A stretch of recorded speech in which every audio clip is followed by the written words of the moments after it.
Whole sports all plays. Whole sports all plays.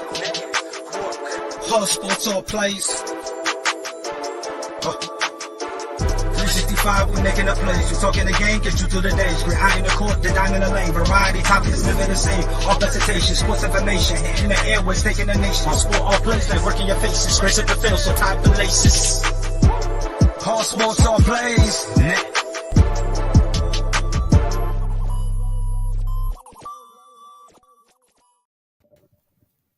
All right, good morning, everybody. Welcome to the Round the Bases. I'm Chris Gonzalez, joined by the stat guy, Dustin Reese. How's it going, Dustin? It's going well, Chris. How are you? Not too bad. A little tired this morning. Had a busy day with the wrestling and everything yesterday. I got home. How'd the show go? What'd you say? How'd the show go? It went good. It was a good show. Only thing I don't like about the Sunday shows is this time of year because of football. Don't get to sit at home and watch football like I like to, but other than that, it was a good show. Actually, have next week off. Be the only weekend we've had off in October. Then we're already booked for like every week in weekend in November. So nice. Been busy on that front, but both championship series are done. Kind of quick series, especially the Yankees and Astros, with Astros getting the sweep, but the other game was only one more game, so it wasn't like it went very long. Well, what went wrong for the Yankees? Did they turn into a better team? Aaron Judge went like 1 for 18. I guess what went wrong for the Yankees was a couple of things. You had the constant second half struggles of that team, where basically right out of the All-Star break, they did not play well for about 2 months. Yeah. And they kind of started to play well again that final month of the season because they had to, because you had the Toronto Blue Jays closing the gap on them. You had the Tampa Bay Rays closing the gap on them a little bit, so they were forced to play a lot better in September. But once they clinched the division, they didn't really have to worry about anything heading into the playoffs. And then you get to the playoffs, they didn't play that well against the Guardians, but they were able to beat the Guardians. And then they go and really struggled against Houston.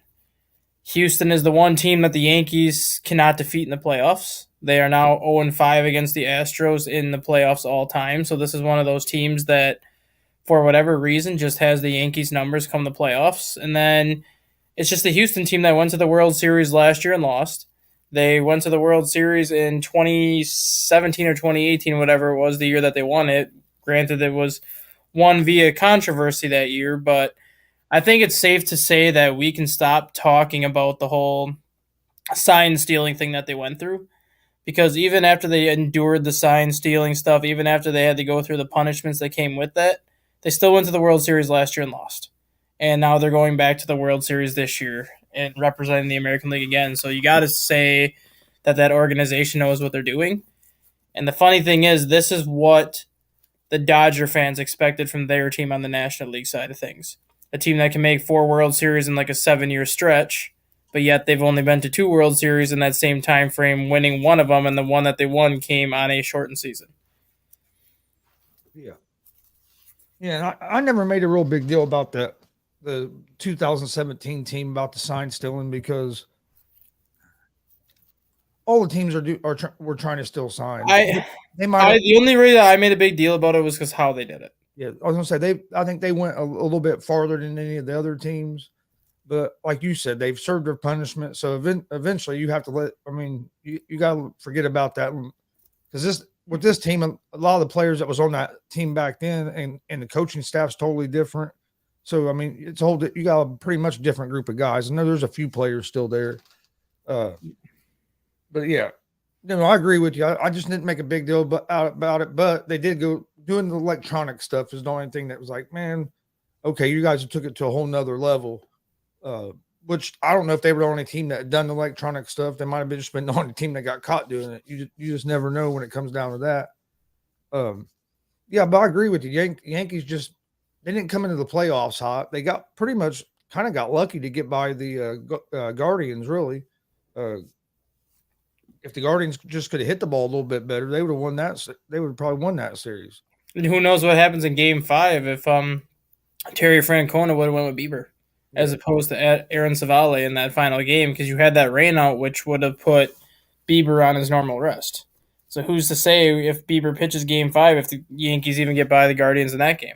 I still don't understand why he didn't pitch Bieber that game, but don't make no sense, especially when Bieber and Cortez were who faced off in Game 2 of that series, and Cortez pitched in Game 5, so you would have thought they'd have brought Bieber back for Game 5 as well, especially it's a winner go home game. I know there's people saying, well, they're saving them for Game 1. Well, there's no Game 1 if you don't win this game. In the playoffs, you can't worry about saving pitchers for the next game. You got to do what you got to do to win the game. Kind of like what the Phillies done the other night, where they that the coach used as his 2 relievers extra innings that game. I think it was in Game 1 and it might have been Game 2. Yeah. There was people worried about maybe their bullpen could get wore out because he used them the extra innings like that. But when you have a chance to win a game in the playoffs, you got to go all in and win that game. Worry about the next game tomorrow. You know what I mean? Yeah. And I think that's where Francona messed up in that series. I don't know. To me, there wasn't no excuse not to start Bieber. It wasn't like he was going to be on short rest.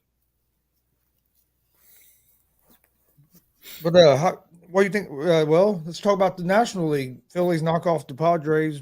Padres only win 1 game in that series. Phillies are hot right now. Their bats got going. It's going to be interesting, I think, this World Series. I mean, I'm surprised that the series went less than 6 games. I'm surprised that the series went less than 7 games, honestly. And the funny thing is with the Phillies, everyone can say the Phillies are playing hot right now because they are. But the final 2 weeks of the regular season, they were not playing that well. They got swept in a 4-game series by the Cubs. They lost 2 or 3 the next series, so they ended up losing 6 in a row at one point.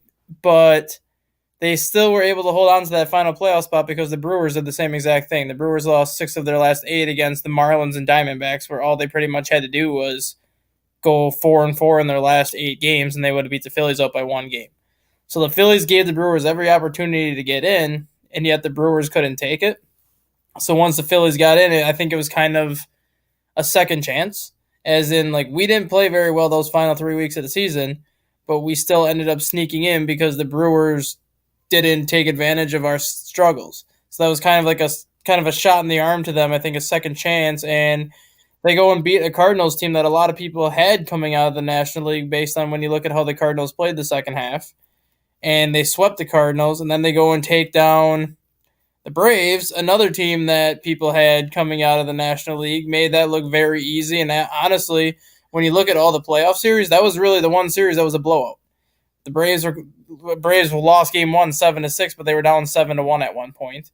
They won Game 2 3-0, but then they lost 10-3 and 9-2. So they really didn't put up a fight against Phillies. And then you have the Padres. Most of those games were very close and very competitive games, but the Phillies are hitting. The Phillies are pitching, something that you need at this time of year. And it just makes me wonder how bad of a manager Joe Girardi really is. Because he was the manager for this team when the season started, and he was 3 or 4 games under 500 when they let him go in June. They bring in the bench coach, Rob Thompson, who ends up signing a 2-year extension now, and he takes the team 17 games above 500 the rest of the way with basically the same exact team.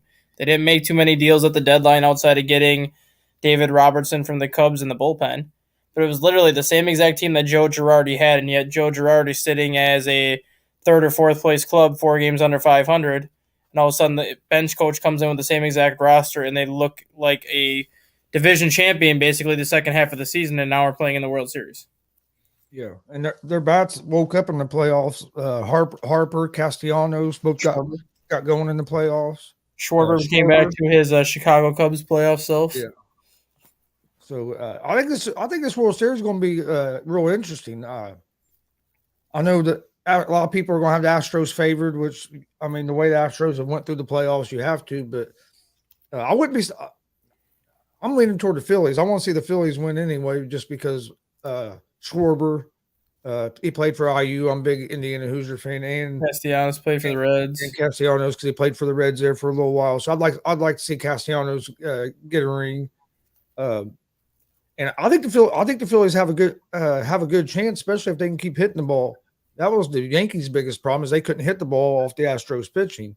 If so, we'll see how the Phillies can fare hitting the ball. I mean, I think Houston's going to win just because they have the experience. It's kind of they've been there, done that before now. But being that I'm a National League guy, I'm still going to pull for the Phillies. I'm going to say Houston's going to win the World Series in 6, but I think Phillies. I want the Phillies to win, but I think Houston's going to win in 6. Yeah, I think it's going to be a lot better. I agree with you. I think it's going to go 6 or 7 games. I think it's going to be a better World Series than what people think. I'm going to be pulling for the Phillies as well. I had the Yankees and Mets being in the World Series, so neither team I picked to be there made it. Which Yankees just I don't know their bats went dead. They couldn't get nothing going. The Phillies, man, and the thing about the Phillies though is like in some of those games they'd get down and they've been able to battle back. Like Game 4 especially got down 4-0, was able to battle back, then got down I think 6-4 something like that, then went on a big run and it went like 10-6. So I mean. And the thing that a lot of people don't realize now that actually is going in the Phillies' favor is now that the World Series doesn't start until Friday, Zach Wheeler can go again on Friday. Yeah. Zach Wheeler pitched game 1 against the Padres and basically shut them down, only allowed 1 hit in his 7 innings the first time out. Then Zach Wheeler got the ball again, I think he got the ball yesterday in the series clinching game yesterday and gives up 2 runs in 6 innings. So he gave up 3 runs in 13 innings in the NLCS. He gave up no runs in 7 innings against the Cardinals in his lone start there. So you look at his 2 playoff starts so far, the guy's given up, 3 runs in 20 innings? And now he's probably going to take the ball in game 1 against Verlander, which is a matchup that everyone's going to pay to watch, that game 1, Verlander versus Wheeler. Then you're going to have Aaron Nola versus Framber Valdez in game 2, most likely. And then Ranger Suarez versus probably McCullers in game 3. So you already have 3 good pitching matchups lined up those first 3 games. And then you'll be able to bring damn it. I don't know, I'm losing his name now. Wheeler. You'll be able to bring Wheeler back for game 5. Game 5. And then have Nola for game 6. So yeah, look, this will be one of the few series they've actually been able to set their pitching staff up, because like even against the Braves, they used Nola and Wheeler. Against the Cardinals, they had to go with Suarez in game 1 and then somebody else in game 2 before going with Wheeler and Nola. But then against the Padres, they were able to kind of reset it a little bit just because the Padres had to play 2 extra days. What you think went wrong for the Padres in this series? Just face the hot team. Yeah. I mean, there's really nothing you can say about it just because the Padres played so well against the Dodgers. So, I mean, it's not like the Padres were playing bad baseball either. They played so well against the Dodgers to get through the Dodgers, especially knowing how good the Dodgers bullpen has been all season. And then the Padres basically out-bullpen them that series. And you look at how they played against the Phillies. They lost game 1, 2-0. I mean, no one's really going to take much against that because Darvish pitched well. Wheeler pitched well. Game 2 against Aaron Nola, the Padres actually beat Aaron Nola 8-5, so they played well in that game. Game 3, they lost 4-2. Another game that was pretty much right there until the end. Game 4 was the one they let get away because they had that 6-2 lead or whatever and ended up losing 10-6.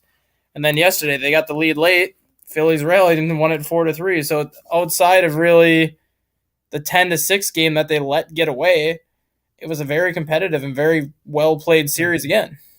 Yeah, we came out of the wrestling show yesterday and started to head home, and Dad pulled up on his phone, and he said that the Phillies were down, I think 3-2 in the bottom of the 8th or whatever. And he goes, "Well, not no more. Phillies are ahead 4-2." So, and then we kept track of it on the way home as we heading back to town because we had like an hour and a half drive to get back home from that show. But so I didn't get to watch much of it. We listened to what we could.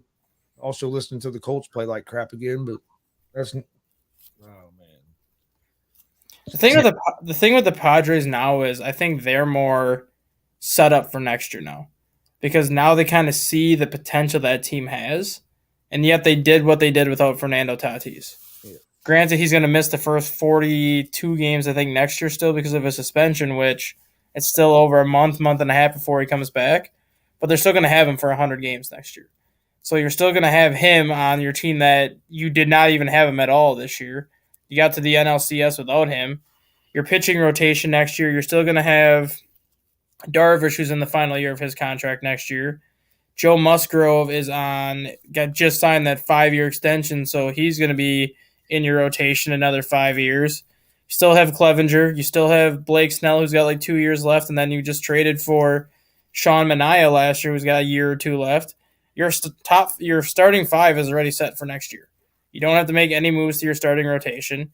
You have Josh Hader as your closer next year, so the back end of your bullpen's taken care of.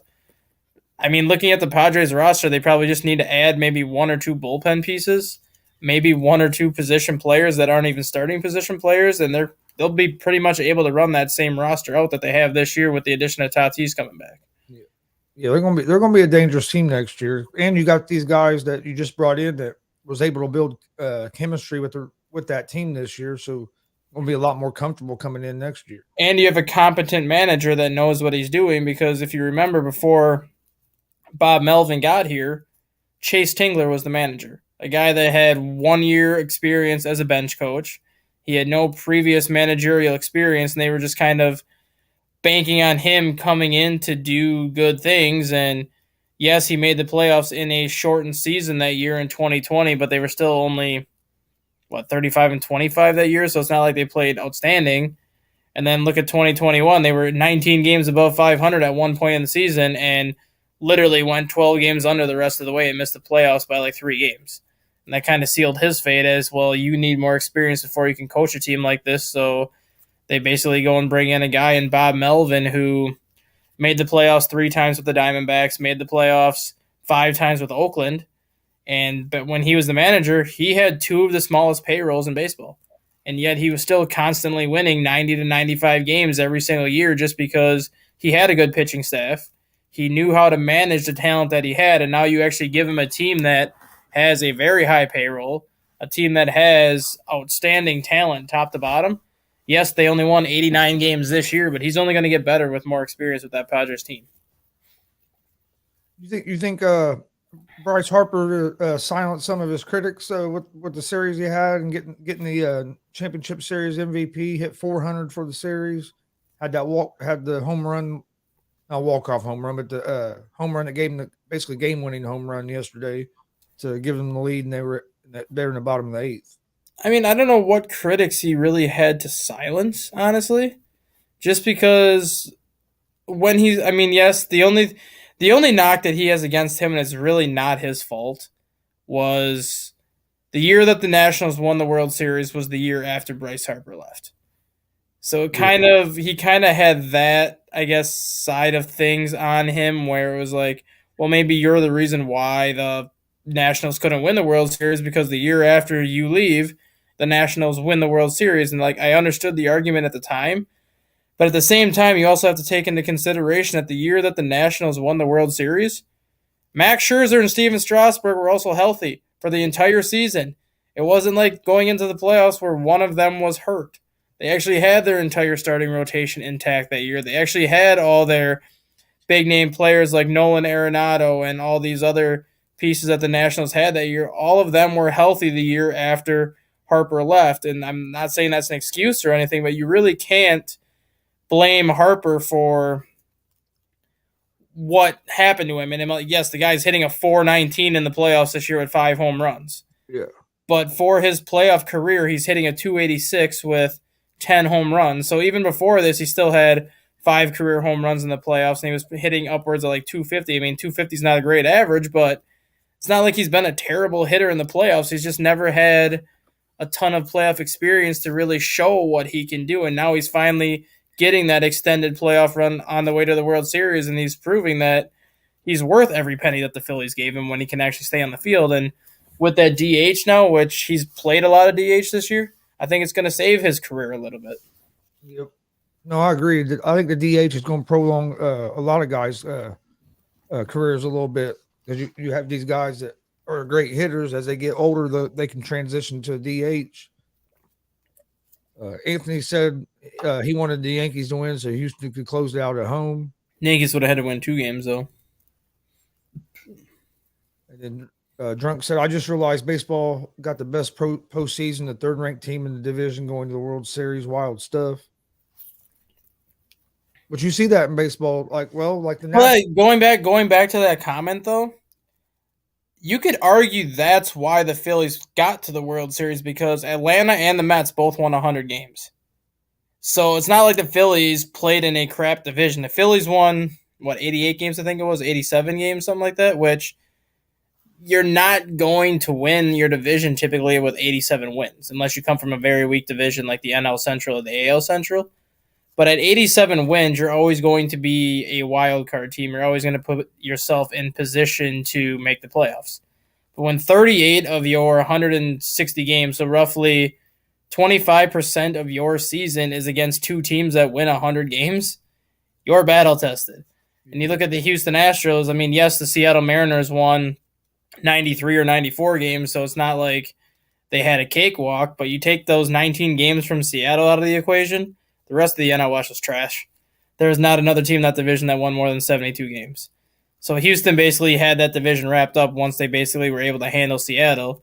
And then you look at the AL Central, how bad the AL Central was. Well, Houston gets them, 30 games they get them, so that's another pretty easy cakewalk. And then the AL East had some good teams, but then again, I mean, you have 30 games against the AL Central, which is terrible. You have another 50-some games against the AL West, which is terrible. You can pretty much bank up as many wins as you want to get and then just play 500 baseball against the AL East and be fine. Yeah. Young said Yankees robbed us of a New York Philly World Series. And that's what I was hoping for, like I said, because I'd pick the Yankees, but Frankie, I can't wait to watch Houston lose in the World Series again. And then Frankie also says the Yankees beat themselves last night thanks to whack-ass IKF not making a double play in the 6th. Isaiah Kiner Falefa. And then Anthony Price said, you think teams winning over 100 games are not really fresh for the playoffs? And I've been saying this for the last 2 weeks. Dodgers are a classic example. Dodgers are a regular season team that benefits from such a terrible division that they're going to win 100 to 105 games every single year. The problem with that is the Dodgers typically have their division wrapped up by the beginning of September, which means that final 25, 30 games of the season, I'm not going to say they don't try because every team obviously tries to win games, but the final 25 to 30 games of the season, the Dodgers don't have to play their starters. They can give whoever they want to give rest whenever they want to give them. They can sit starting pitchers and give them extended rest whenever they want to because they have a 20-game lead with 25 games left. There's pretty much no physical way they can lose that. Even if they go 10-15 those final 25 games, it would literally mean that somebody else has to go 25-0. Well, guess what? That's not going to happen. So, I mean, at that point, you can kind of play around with your team a little bit just to be like, well, we have everything wrapped up. Now we just want to stay healthy. Versus teams like the Blue Jays, the Mariners, even the Yankees, despite the Yankees won 99 games, but they still only had like a 6-game lead in that division. Teams like that actually have to play their starters the entire season. They have to keep their starters in the lineup. They have to keep their rotation as is because they can't afford to have a slip-up. Otherwise, that could be their playoff opportunity. So they go in playing all their starters longer, being able to stay fresher longer, and then you have to throw in the account that not only do the Dodgers basically have that final month of September to kind of take it easy, but then they get that extra additional week off when the playoff starts because they have the first round bye, so now your entire team isn't doing anything. And if you look at it, outside of the Houston Astros and the New York Yankees, the teams that had that first round bye did not play well, and you could even say the Yankees didn't play well because they didn't play well against Cleveland. Houston's really the only team that had that first round bye in the playoffs that has actually played well. The other 3 teams are going home. Well, I know Houston swept Seattle, but that was a lot closer series than the sweep as well. Because all 3 of them games were. Yeah, but I'm just saying, like in general though, like the Braves looked awful. Yeah, after they had their first round bye. The Dodgers looked awful after they had their first round bye. And realistically, the Yankees looked awful after their first round bye. Yes, they won that first series, but they did not play very well against the Guardians at all. I think they were just fortunate to face a team that couldn't hit the ball at that time, where if they would have faced a team like the Blue Jays or Seattle that could actually hit the ball, I don't know if the Yankees get through that first round either. Yeah, and a team like the Dodgers, when you got that big a lead, I also think, like you said, you can rest players and stuff. But I think you can also get a little bit complacent. And that's the way that Astros or that's the way that Dodgers team has been for years. And if you look at the years, I mean, yes, the COVID shortened season is always going to be different just because it was a 60-game season. There wasn't enough time to basically see who the best teams were. Yes, the Dodgers, I think, were still 41-19 or something like that, or 40-20 that year. So they still had a great record, but they only won the division by like 5 games that year because there wasn't enough time for them to build up like such a lengthy lead. But if you look at every other time that the Dodgers have had the number one seed in the National League, they've only made the World Series one other time. And that was the year that they lost in the World Series to, was it Boston or Houston? I'm trying to remember now. I think Or was it was Boston or Houston that they lost in the World Series to? I can't remember which one it was. But every other time that they've had the number one seed, they don't even make it to the World Series. So that goes to show you that the Dodgers are not only built for the regular season, but they're not a playoff team. They're just a team that has a bunch of all-stars on their team that can put up great statistical numbers, but when things matter and when games are on the line, they can't come together to win those games. Let's see. That was the wrong one. Where do y'all rank Dusty Baker all-time managers, or is he even up there? I'd say he's top 5. I mean, obviously you got Connie Mack, obviously number 1, just because of him being the all-time leader in wins, despite the struggles that he had this year. You got to put Tony La Russa most likely number 2, second all-time in wins. He's got the World Series titles with the Cardinals, and you just look at what he did with Oakland when he was with Oakland. You look at what he did with the White Sox the first time through, and then what he did at St. Louis. You got to put him up there. Bruce Bochy, I put him in the top 3 just because of that 6-year run that he had with the Giants where they won the 3 World Series titles in 6 years. He just got hired as the Rangers manager. Yep, I mean, granted, he doesn't have the greatest winning percentage in terms of wins and losses. He's barely over 500 as a manager. I think he's like 540 or 550. But when he gets to the playoffs, he knows how to win in the playoffs, and I think that's ultimately what matters. Bobby Cox, I think I have Bobby Cox, Joe Torre, I have up in the top 5 area just because the amount of success that Bobby Cox had with the Braves when they won those 17 straight division titles. Yep. What Joe Torre did with the Yankees in the 90s and early 2000s, you got to put them there. Granted, he had a ton of talent, but he still was the last manager to win back-to-back World Series titles, so you can't take that away from him. And you got to put Dusty Baker up there because every team that he's gone to, he's had success. Granted, that success has come with controversy also, especially in 2003 with the Cubs and how he managed that pitching rotation and how he's been accused of kind of ruining Kerry Wood and Mark Prior just because of how he managed them at such a young age and just how he basically pitched them into the ground. But when you had 2 pitchers like that at that young of an age, I think any manager would have did the same thing. Maybe not at the terms of having him throw like 140, 150 pitches a game, but I think any manager would have rode those 2 as far as they could have rode them. But he went to the World Series with the Giants, lost to the Angels. He came 1 game away from making it to the World Series with the Cubs before they lost to the Marlins. Went to the Nationals and got them close to the World Series several times. Now he goes to Houston and he gets them into the World Series twice. So you got to put him up there as one of the best managers of all time too, just because everywhere he goes, he has success. And then obviously his success with the Reds as a player and all that kind of stuff. Like, he knows what he's doing as a manager. I was going to say he took the Reds to the playoffs, but he also kind of done the same thing with the Reds where he kind of burned the pitcher's arms up a little bit. But he just actually got swept by the Phillies in the playoffs. And if you look at how he's managed now Houston, and I think he's finally learned, because he did the same thing with Washington too, when he had like Scherzer and Strasburg, where like those were his 2 big horses, and he was going to ride them until their arms basically fell off.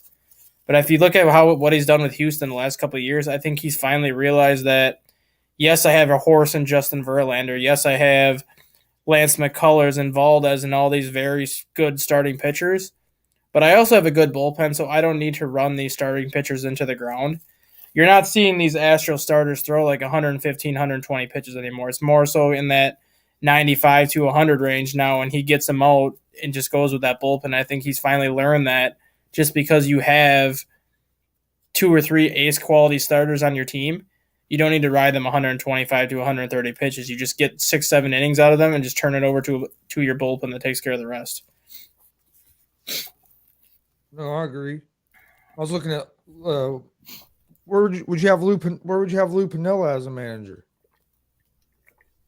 He had some good years with a lot of different teams. I put him kind of in that top 10, mainly because I think 2001 is going to haunt him forever. Yep. When he won 116 games with Seattle and they couldn't make the World Series. Had they made the World Series that year and lost, I think you're looking at him a little bit differently, just because that team has the most wins all time, tied with the Cubs. But granted, the Cubs did it in, I think, 12 less games. They did it when there was only 150 games as opposed to 162. But still, 116 wins. Nobody's ever gotten that number since Seattle's had it. And they got to the ALCS and lost to the Yankees. So you kind of have to look at him a little bit differently for that. And then going back to when he was with the Cubs in 2008, 97 wins, 98 wins, number 1 seed in the National League, where I think they had the number 1 seed by like 10 games that year because the National League really wasn't that good. And then you get swept in the first round by the Dodgers in the playoffs. So like the 2 really good chances he had to make the World Series with 2 different teams, he really did nothing. So I think you kind of have to give him some negative marks on that. And then he really didn't do much in Tampa Bay when he was in Tampa Bay either. And then you look at what Joe Maddon did in Tampa Bay, and Joe Maddon got the Rays to the World Series, and a lot of that talent that Joe Maddon had, Lou Piniella also had. So I mean, yes, I'm not saying he's not a bad manager by any means, but I don't think he ranks as high as some people rank him, just because the 2 chances he really had to get to that next level, he couldn't do it. If the Astros win the World Series this year, Baker gets a World Series, would that move him up? He's going to be top 5 no matter what. I mean, obviously, like I said, Connie Mack, Tony La Russa are going to be the top 2. And then you have the Bobby Cox, Joe Torre, kind of Dusty Baker flip of the coin, basically, as to who you put where. Bobby Cox only has the 1 World Series title, but he had the 17 straight division titles, which no manager's ever been able to do. Joe Torre, I think, has, the 3 World Series titles, made the World Series 4 times. But he left the Yankees kind of in a bad position, kind of left with not so great terms when he left. And if Dusty Baker gets his World Series championship here, this would be his first World Series championship, his 3rd World Series appearance. But he's got the wins and everything too to kind of back that up. So I mean, it just depends on where you want to put him. I would put him at that point. I think I'd put him ahead of Bobby Cox. Just because Bobby Cox only had the 1 World Series title, but he had so many division titles, and you have to wonder how you only ended up with 1 World Series championship when you had John Smoltz, Greg Maddux, and Tom Glavine in your rotation for as long as you had them there, and how you only won World Series out of that. That kind of is a little bit of a red flag to me, just because if I had those 3 pitchers for that long, I sure as hell better get to at least 3 World Series with them. But given what Bruce Bochy did over that 6 years, winning those 3 World Series championships in 6 years, you got to at least leave him in the top 5, because that was not an easy thing to do, especially when you look at what happened. They would win the World Series 1 year. The next year they would miss the playoffs. They would come back, win the World Series, and miss the playoffs. That just shows you the amount of turnover that Giants organization was going through and the amount of players that he continuously had to replace. The fact that he could not only replace those players, but basically rebuild that team in 1 year just to get them back to the way they were. Bochy, I think, is one of the most underrated managers in history, because nobody really talks about him and his success that he had. Yeah, I think he'll get that Ranger team turned around, especially if he can get the front office to give him some players. Yeah, that's the thing. Like when he goes, the Rangers have talent on that team. They have Seager, they have Simeon, they have Jonah Jaime at catcher. They have a lot of pieces. They have that Garcia this year that ended up being a pretty good rookie. So they have the pieces there. Their biggest issue has always been a lack of starting pitching. They've never had consistent starting pitching, and that's kind of been the biggest thing that's held Texas back, and that's even held them back when Ron Washington was the manager when they went to the World Series. They had the offense that could compete with anybody, but it was just the whole not having enough starting pitching. You get a guy like Bruce Bochy to go to Texas, you know he's going to make a run at Carlos Rodon. You know he's going to make a run at Jacob deGrom and all these free agent starters to try to get those free agents to go to Texas. Now, if you add good starting pitching to that offense in Texas, that's a playoff contending team in that first year at Bochy. Yep. Oh yeah. Yeah, because that's what they're missing has been starting. You're right, 100% been missing starting pitching.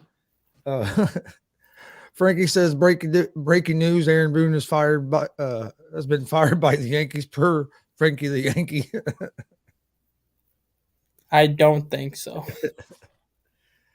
He said Dusty isn't shit. He has no rings as a manager to show for it. If he don't win this year, no more talk about Dusty back-to-back years in the World Series and lose the wild card National League East teams. Oh man, that would be the life. But Frankie wants to see the Phillies win because he don't want to see Houston win. Yeah, because OJ's gonna be going crazy if Houston ends up winning this World Series. I want to see what happens if Houston loses the World Series. I want to see if Jay's flipping tables or anything. I wouldn't be surprised. Andre said, "Can the Phillies shock the world?" I mean, at this point, are they shocking anybody though? They went through the Cardinals, they went through the Braves, and they went through the Padres. All three teams had better records than them during the regular season. So at this point, are they really shocking the world anymore?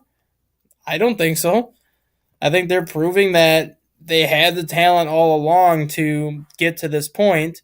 It was more so having the right manager to lead this talent, and Joe Girardi proved he was not the right manager to lead this talent.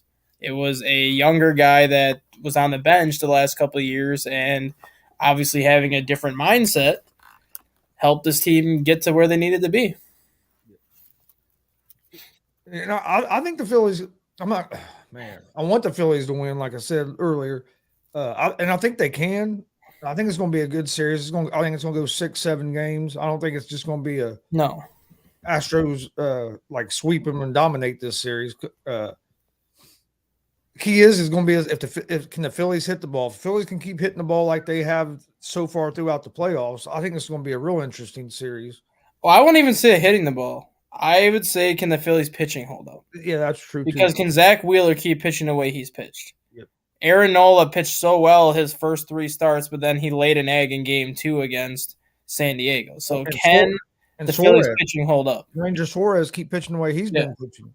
He's pitched pretty good here in the playoffs. Yeah, and that's kind of like if their starting pitching holds up, then I think they have a better chance. But the other problem that they have too, they are 2-17 all time at Minute Maid Park.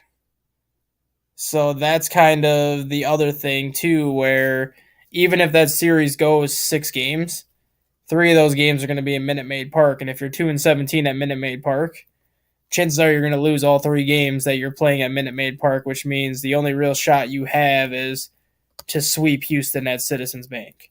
And I just don't see them winning 3 games in a row against Houston at any point. Maybe 2 in a row. Maybe they lose the first 2 at Houston, come back and win the next 2 at Philly, but I don't see them winning 3 in a row against Houston. I just don't. Did they play each other in the regular season? The ALCS. I can check really quick. I'm not sure if they did or not. I know next year they will because next year everybody does next year. Which I like that new schedule. I'm glad they're doing that. Oh, I'm gonna love it. I'll check because if they did play Houston, it would have only been a 3-game set. Let's see here. Yeah, I'm not. I'll look it up quick. It might take me a while because I'm gonna have to go month by month here, but I don't know if it did. I'm trying because I know the NL Central played the AL East. Yes, they would have played. Okay, so the Phillies would have played Houston this year. They would have played the AL West, so they did not play them in April. They did really well against Texas and obviously those teams because those teams are terrible. But Yeah. so they did not play Houston the first half of the year. So they would have recently played Houston the second half of the year. I thought it was going to show up here on the. I'm watching. They actually played Houston. Oh, duh! They actually played Houston the final 3 games in October. Oh, okay. They actually played Houston the final 3 games in October, and they beat Houston 3-0, the series opener, and the pitcher in that game. So that was one of the 2 wins that they had at Minute Maid Park in the last 20-some games. Aaron Nola beat Houston 3-0, game 1 of that series, and then they lost game 2 10-0, and they lost game 3 3-2. So they won 3-0, lost 10-0, and then lost 3-2. So they put up 2 good games against Houston, and obviously the 2 best games they put up were with Nola and Ranger Suarez. And then the game they lost 10-0, I think, was Bailey Falter, who didn't even make it out of the second inning. Okay, so Willard didn't even pitch. No, Willard didn't pitch in that series. No, it was Nola, Falter, and Suarez. So they have to go in. I mean, with just playing the Astros that earlier this month, they have to be going in there with some confidence, but saying, "Hey, we beat them 1 game. We were real close to the other game with two of our top pitchers." So you had Willer in there. I mean, they have to go in there with at least some confidence that, hey, we can go into Houston and win, even though our history isn't real great there. Yeah, I know. So it's going to be an interesting series. Before we get out of here, I do want to ask you this: Aaron Judge's performance in the playoffs, does that cost him any money trying to get re-signed with the Yankees? I don't think so, because I think the Yankees are going to take what he did during the regular season as opposed to what he did during the playoffs. Because you've seen this so many times where you have a hitter just dominate during the regular season in terms of basically lead the Triple Crown all year until that final couple weeks. Mm-hmm. But once you get to the playoffs, they look mediocre at best because instead of facing really good pitching maybe 2 or 3 days a week and then having 4 games of like less than mediocre pitching, you're getting the best of the best the entire playoffs. As in every single game, you are seeing elite pitching for the most part. And we've always talked about it that good pitching is always going to beat good hitting. Well, the more good pitchers you face in the playoffs, the less likely you're going to be able to do what you're doing, which is why seeing Bryce Harper at this point hitting a 419 is unbelievably impressive, especially when you look at the teams that he's done it against and the pitchers that he's done it against. Yeah, no, I agree because I mean, now you're like you said, you're facing the best pitchers week or day in and day out. Where in the regular season you're not, and so I think he's still going to get a real big contract from the Yankees. I don't see him leaving the Yankees. I'd be surprised if he ends up on another team. I know he has a 15-day period where he could wait. But I don't think it'll even be that long. I think the Yankees are going to try to get it done quick. Because if you're the Yankees, you don't want them really going around or checking out and see what other teams would offer them, because that could run up the price a little bit more on them. But and the Yankees have the money where they're going to be able to offer them probably more than a lot of the other teams are going to be able to anyway. Yeah. But yeah, no, I agree. That's exactly why it's so impressive what Harper is doing. Hitting over 400 in the playoffs is just unreal.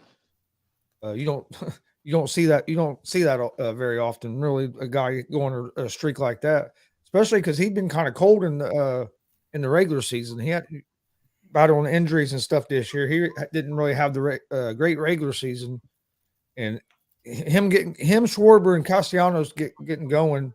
If they can keep up what they've been doing in the playoffs in the World Series, I think this is going to be a real interesting series, and probably I'm hoping it goes 7 games just because it's the World Series and that's more baseball. I want all the baseball I can get. Well, I think anybody does, but even if it goes 4 games, even if it goes 5 games, as long as they're 5 competitive games, Yeah. I think people are okay with it. I just don't. If it ends up being like 2 blowout games and like 2 competitive games, I don't think it's going to be that enjoyable just because you have those 2 blowout games in there where it's like, well, the game was close for 2 innings and then it was over. I'd rather have 4 or 5 games where it's competitive all 9 innings, or at the very least it's competitive for 7 innings and then somebody hits like a 3-run homer in the 8th inning to kind of blow it open. Yeah. Well, that's kind of like the Seattle series against the Astros. Yes, it was a 3-game sweep, but every single game was competitive. Every single game was competitive. So it wasn't like I still consider that. And technically, it was a 4-game sweep because Game 3 went 18 innings, which is 2 games in 1. So technically, that was like a 4-game sweep, anyways. Yeah, 18 innings. That's great. That's crazy. But yeah, like you said, 2 games in 1. People who went to that game, they got their money's worth that day. Hey, you don't have playoff baseball for 20 years in Seattle. Why not just have 2 games in 1 day when you go to Seattle? You got anything else before we get out of here? At this moment, the only 3 teams left that need a manager are the White Sox, the Royals, and the Marlins. And today, the White Sox are interviewing Ozzie Guillen. So it looks like Ozzie Guillen might be returning to the White Sox if all goes well. That's kind of been the favorite to land that job at this point, just because he took the White Sox to a World Series in 2005 and had a lot of success with them, and a lot of people were not happy when he left in the first place. So bringing him back, I think, would kind of be a good starting point for the fans to kind of gain some trust back after how that team finished this year. And it looks like Joe Madden might be interviewing with the Marlins, which makes a ton of sense too, just because the Marlins kind of give him a similar situation of what Tampa Bay gave him when he started managing Tampa Bay in the early 2000s. Yep. Reds are keeping their manager for 1 more year. Yep. For at least 1 more year. They fired like 5 or 6 of the other coaches, but kept him. And I think they kept him and the pitching coach. I think those are the only 2 they kept. So we'll see what happens there. Hopefully they're more competitive this next season, but I'm not holding my breath on it yet. Got a lot of young prospects. It's just, man, I don't know. Our front office kills me. But I want to thank everybody for watching. Don't forget, hit that subscribe button on YouTube at Gonzo Sports Room and at the All Sports All Plays Network. We'd greatly appreciate it. I'll be back later this afternoon at 1 p.m. Eastern with the ASAP Afternoon Blitz. And then also got the Easy Money, a sports betting show at 3 p.m. Eastern. We'll do our Indianapolis Colts show, Horseshoe Talk at 6 p.m. This evening. And then also tonight at 11 p.m. Eastern, I have Gonzo and the Judge Sports Talk. So you'll be able to find me pretty much all day long, either on the Gonzo Sports Room channels or All Sports All Plays. Don't forget, go check out the ASAP in the Morning show. Be coming up here next on the All Sports All Plays Network. Craig and Ray do a great job over there, so go check them guys out. We will see you guys. We won't be a show tomorrow because I have a doctor's appointments and stuff, but we will be back Wednesday at 9 a.m. Eastern with another episode of Around the Bases. World Series starts on Friday, so we'll talk some World Series stuff, and then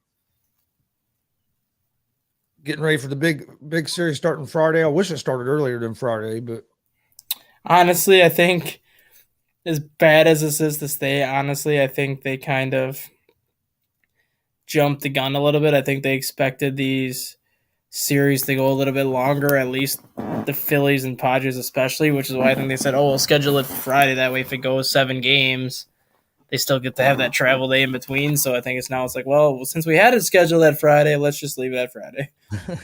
Yeah, because usually you don't see no 4 or 5 days off before the World Series. But no, it's usually 2 or 3. Yep.